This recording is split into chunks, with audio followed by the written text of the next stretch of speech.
Hi everyone, this is James. How are you? Good to see a lot of you. Well, see you, I don't know. Be with you, I should say, because I can't see you, but I can feel your energy. So I just finished my weekly Hay House radio show, Talking to Spirit, and I'm following it up with my Facebook Live show.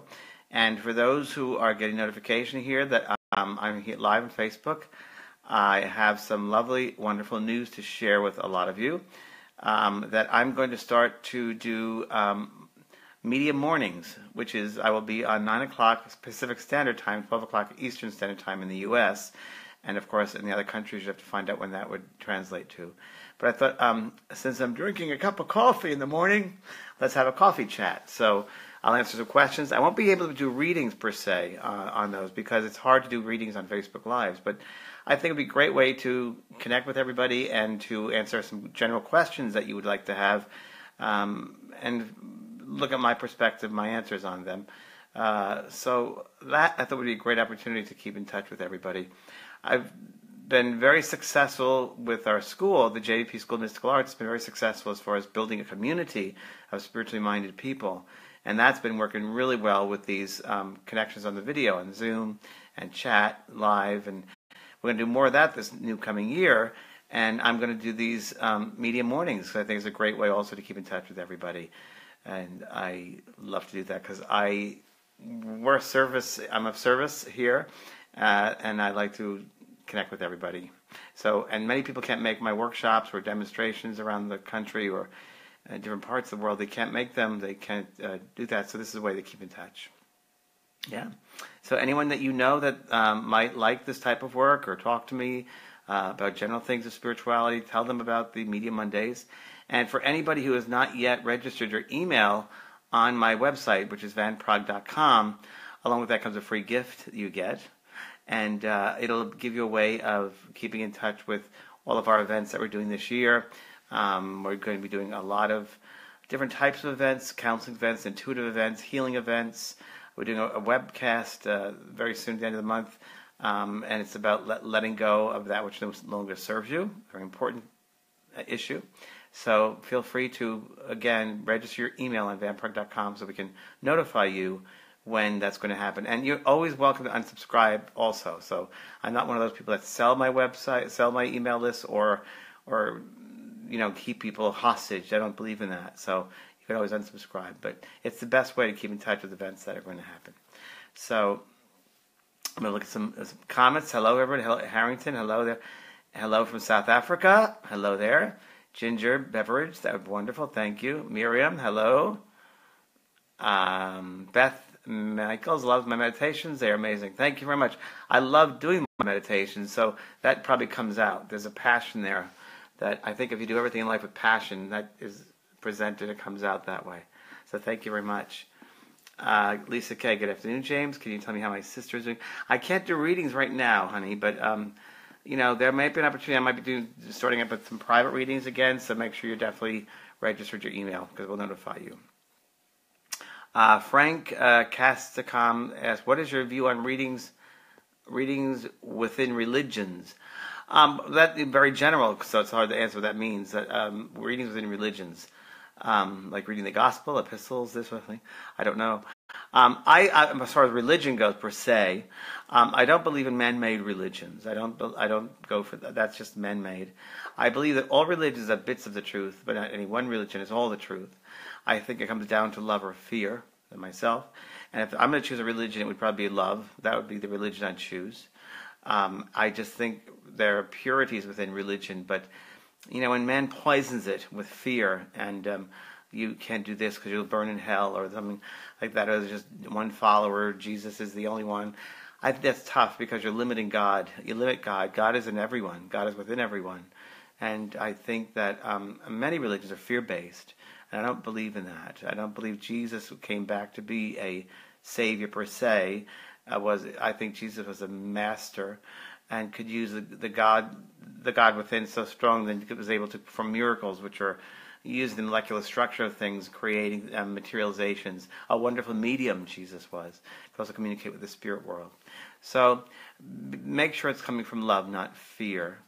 And that's, I guess, Frank, I guess that's what you meant. I don't know.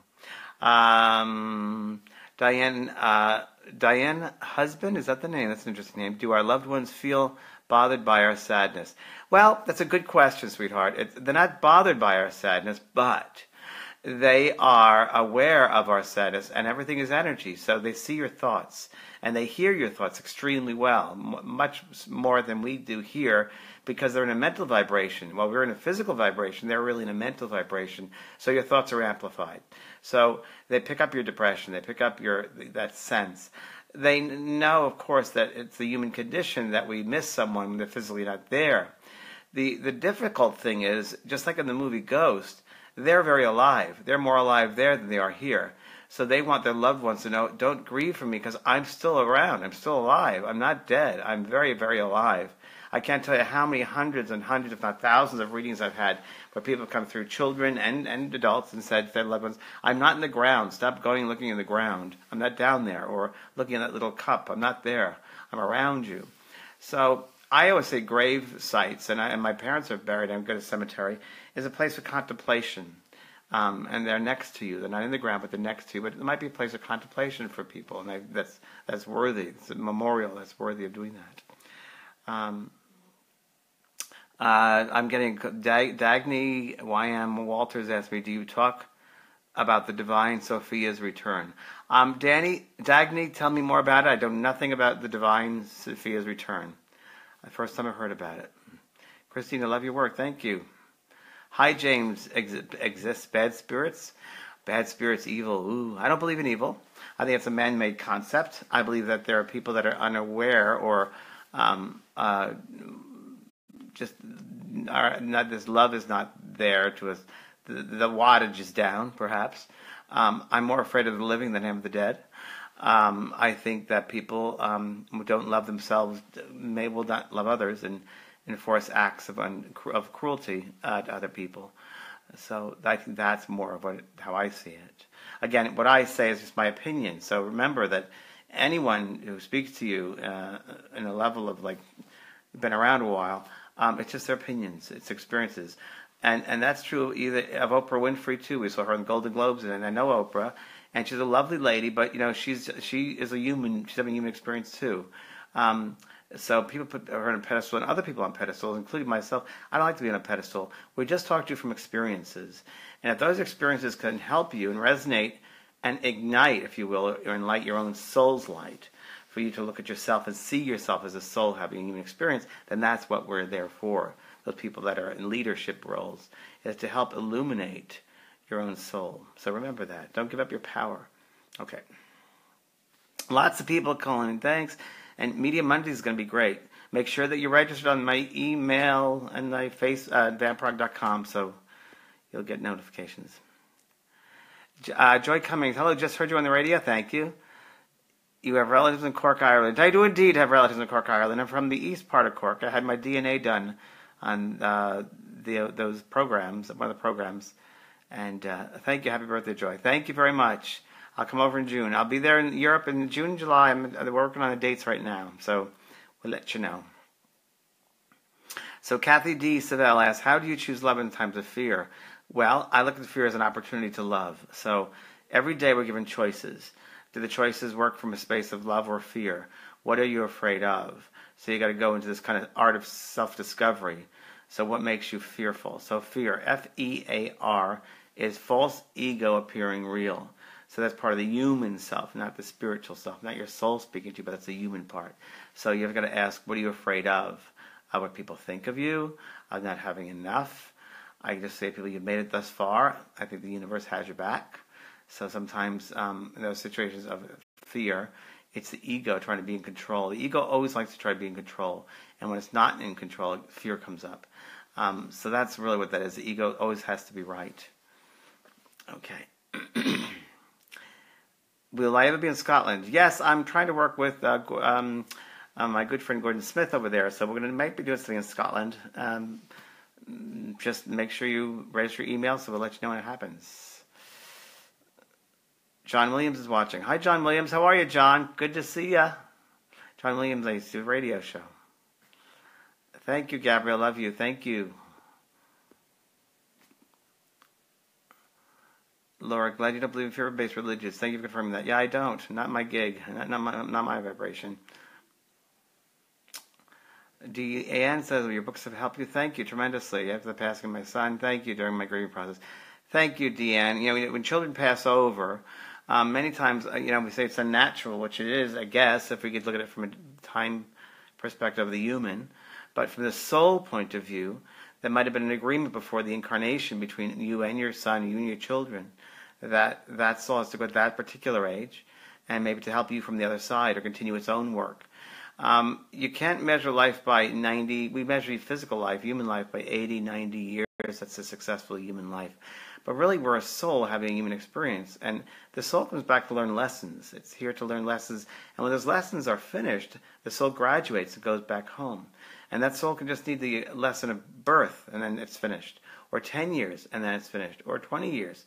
So if we just change our perspective and put in the right perspective as the soul having a human experience, not the human experience, we'd look at things differently and it'd be closer to the truth, from my understanding. Hi, Peter Matthew is watching. Hello, Peter Matthew. Do I talk to my own relatives a lot? Asked Chuck. And I don't. I can't, Chuck. I can't read myself, and most mediums cannot, because you can't be objective. So I don't. But every once in a while they'll pop into my head. I know it's them. Thank you, Laura, sending love from Illinois. Thank you very much, everybody. Hi, James. Hi, Francis. Spencer. Hello there, sweetie.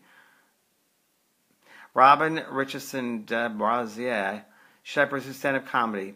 Hard gig. I was just watching the Mrs. Maisel, that show, Marvelous Mrs. Maisel. You should watch that if you haven't, about her going to stand-up comedy. Hard gig, but I think it's great to bring healing to people that way. I do stand-up comedy in my demonstrations. If any of you see me in demonstrations, you do. People say, God, you're like a stand-up comic. You're like a medium. I say, no, I'm a medium, not a comedian. But you should. If that makes your soul sing, then go for it. The biggest thing about stand-up comedians or being in front of the public is you have to get to a point of what other people think of me is not my truth. It doesn't matter what people think of me. And you have to kind of get to that point in your mind before you work in front of people, because it can be really worrisome to a lot of what people think, and it's hard. It stops them, and if you will. So you have to get to that space of what other people think of me is none of my business, and just follow your soul self. Oh, thank you, Pat Semigarden, for accurate information. Thank you. How do you explain? I'm just saying randomly here because I'm getting a lot of these comments. So I'm just trying to get as many as we can here. How do you explain spirit world and other life in the universe? Oh, well, I think that there are, as my good friend Mavis Patilla talks about, she's a medium from England, that there are worlds within worlds within worlds. So all around us right now, there are many different dimensions and levels. All around us are different types of waves: microwaves, gamma rays, beta, different types of waves, like television waves, radio waves. We don't see them. We don't see the images from television. We hear the voice of the radio. But they're around us. The signals are around us. So just because the reason why is outside the human spectrum. So I believe there are the dimensions outside the human spectrum that are beyond the human spectrum. And that's true of dogs with dog whistles, right? Their hearing is so astute outside of the human spectrum. It's so hard for the human ego to think, oh, there's more than just this. But it's true, there's more to it than just this. This is a very minute part of us.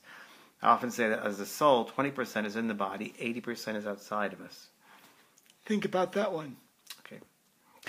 I just lost my brother, Gene. I'm sorry, Gene, not doing messages. You can sit with the pad, though, and ask him to come in to you when you set the time up, and ask him, and he will.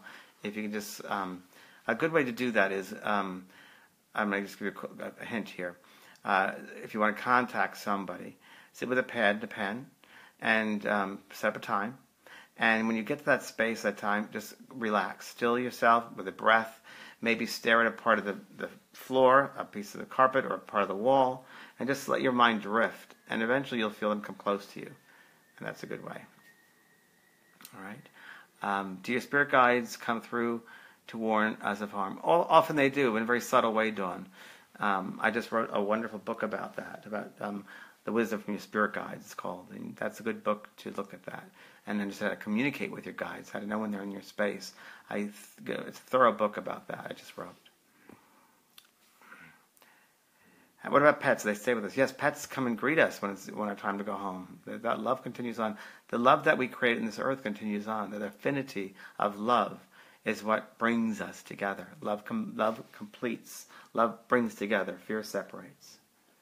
Okay. Amadeus Monroe. We think similarly. Thank you. Well, good. I'm glad that relates. We can relate to each other. Sissy Andrews says, "Is my husband's ex-wife a part of a past life of mine?" Could be, more than likely. Especially if having issues, emotional issues, more than likely.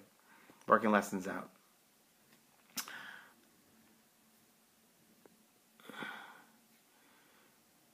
Jillian wants to know why she's always thinking of dying. Well, I think, Jillian, you need to be more into get involved in meditation and mindfulness and get out of that head spinning, because you can create a lot of stuff with your thoughts. So you need to stop and get into mindfulness. Wrote, John Kabat-Zinn, one of the foremost prominent authors on mindfulness. I suggest you read some of his books and start to practice.